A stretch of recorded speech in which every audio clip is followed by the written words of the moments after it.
Alright, y'all, what's up, y'all, and welcome to Flames with Action channel, y'all. Now, today's video, we're going to check out Triple H.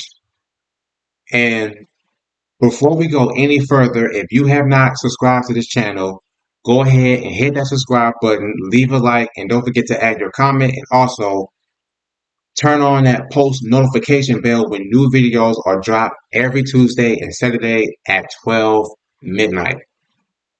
Plus, if you want to follow me on my TikTok page, the link will be under the description down below. So go ahead and follow my TikTok page. That's Flames Reaction 6621 from my TikTok.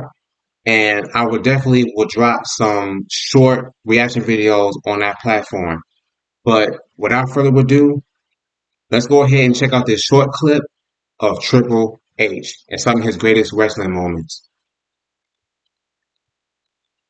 Terrorizing with an impressive debut here in WCW Ain't no Triple H had blonde hair. Saturday night. Before Triple H was a 14-time WWE World Heavyweight Champion, crowned King of the Ring in '97, and inducted into the International Sports Hall of Fame in 2015. You weren't invited. What are you doing out here?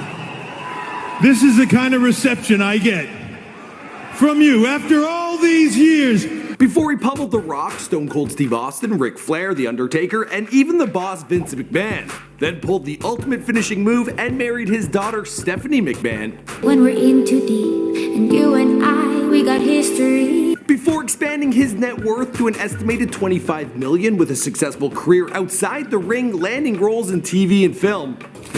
Broke my arm. Yo, I did not know Triple H played Blade 2 with Wesley Snipes. Because when they let's play the video. I was gonna say something else, but let's play the video.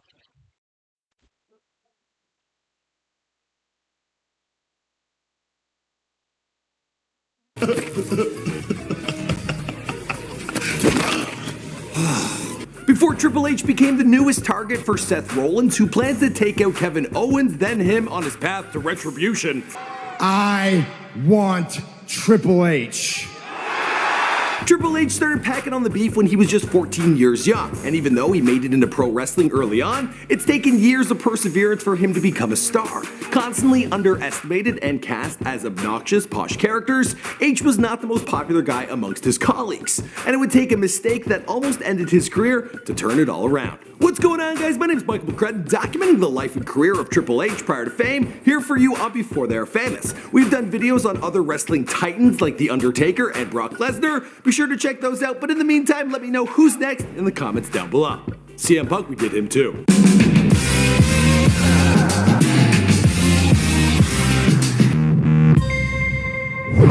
Hunter Hearst Helmsley. And as of late, we have had the privilege, if you will, of attempting to speak to Hunter Hearst Helmsley. Paul Michael Levesque was born on July 27, 1969 in Nashua, New Hampshire.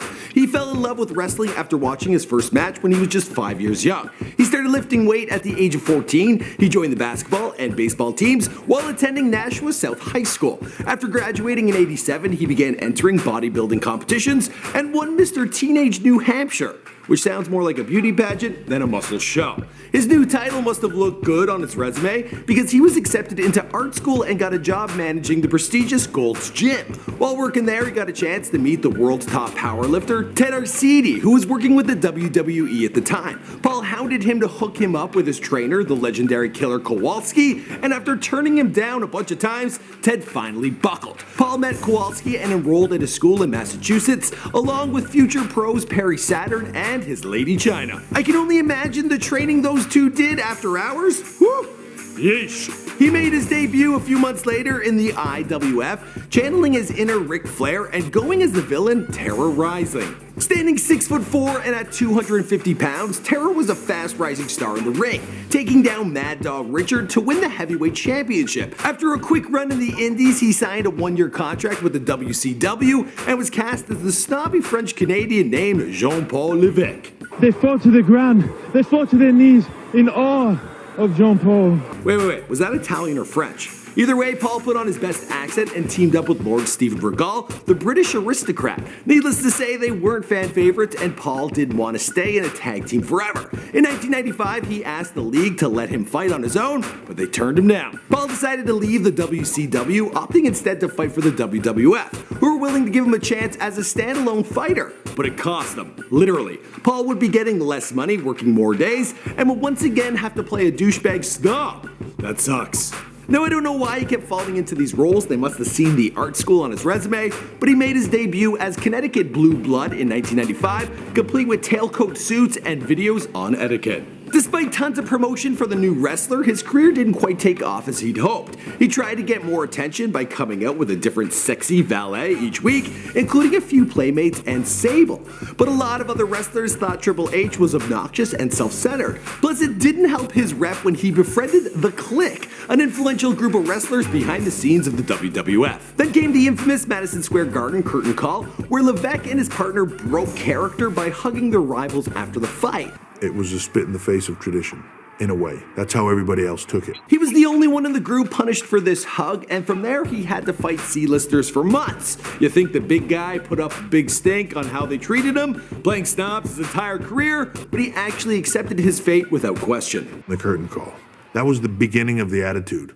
The real attitude. It seems being a graceful loser was the boost his career needed, because he earned his colleagues' respect and won his first WWF championship 5 months later. From there, he'd become a heavyweight champion, co-found the D-Generation X, rebrand to Triple H, and alright, y'all, that's it for this video right here. If you guys enjoyed that, once again, go ahead and hit that like button.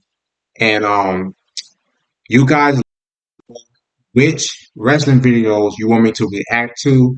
The first person that leaves a comment and let me know about what other videos I want to react to, I'll be more than happy to do it and make sure that video is put out.